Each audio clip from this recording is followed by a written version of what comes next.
You know, I never had a movie where it was a prequel, a sequel, and a spin-off. I mean, what? Right here.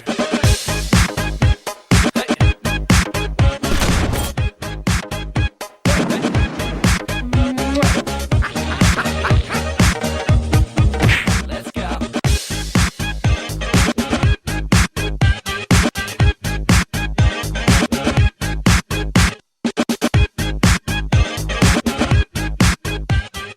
Hi, Faceless here, and we have yet another movie that we just didn't ask for. The Huntsman, Winter's War. In the beginning of the film, we get two origin stories about the Ice Queen, played by Emily Blunt, and the Huntsman, played by Chris Hemsworth. The Ice Queen is the sister of the evil queen from the last movie, Snow White and the Huntsman, and through a tragic incident, loses her baby daughter. Of course, her love interest at the time is to blame, and through the betrayal, she gains the powers of the Chiromancer, in turn killing him in the process. Heartbroken, she decides to go to the north to build her own army out of the children that she kidnaps in the various villages. And it's right here where we get the origin story of our hero, Eric the Huntsman. The Ice Queen passes a law that love is forbidden, and for anyone that breaks this law will be condemned to death. But as he guessed, this law is broken when Eric falls in love with one of his comrades. Of course, the Elsa wannabe finds out and presumably kills Eric's love interest, and then throws our hero off an icy cliff, leaving him for dead. We then fast forward to the events that happened after the last movie. We find Eric being given a quest to find the missing mirror of the evil Queen Ravina, played by Charlize Theron. The Ice Queen finds out that her sister's mirror is still out there and she wants it back because it holds a great power to rule the world, so she dispatches the Huntsman to go look for it. Along the way, Eric and company get ambushed by the Queen's Huntsman, but they're rescued by Eric's supposed dead love interest. She's also looking for the mirror and has no love for Eric because she thinks that the Huntsman abandoned her those many years ago. Despite the little misunderstanding of what happened, they decide to work together to find the mirror. However, the Ice Queen ultimately gets it and unleashes her dead sister back to life. With the evil queen returning from the dead, she wants to pick up where she left off, and that's the death of Snow White, and of course take over the world. And that's pretty much the plot of the film. What can I say, this movie is just generic. The action was great, and it was choreographed really well.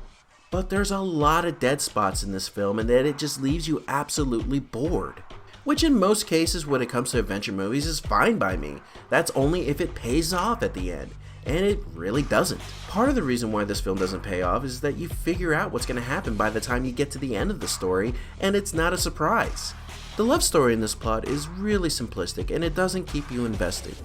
And I don't know if I missed this, but there is a little plot hole that involves a mirror and having it cause everybody that comes near it to fight each other.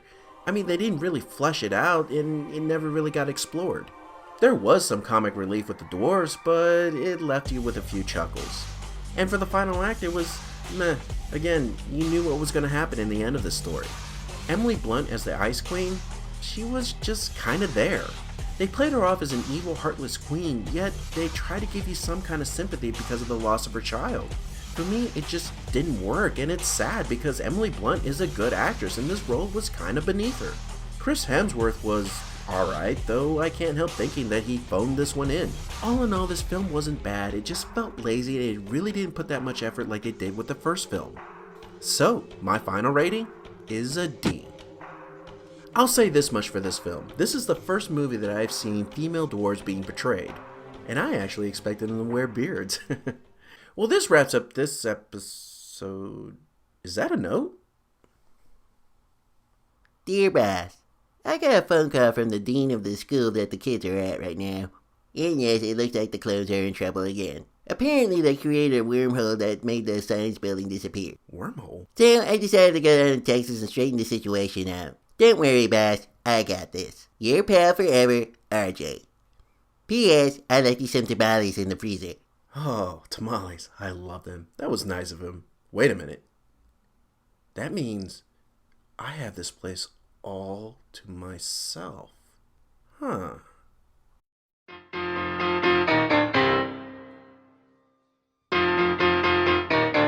Just take those old records off the shelf. I'd sit and listen to them by myself.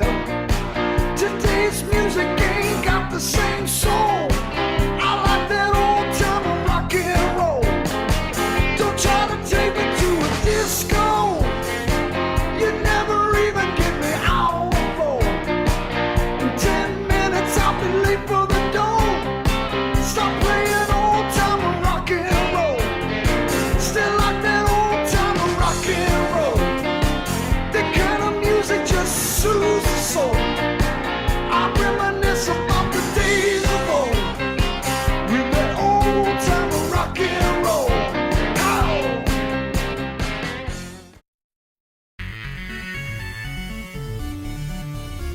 Peanut butter disaster.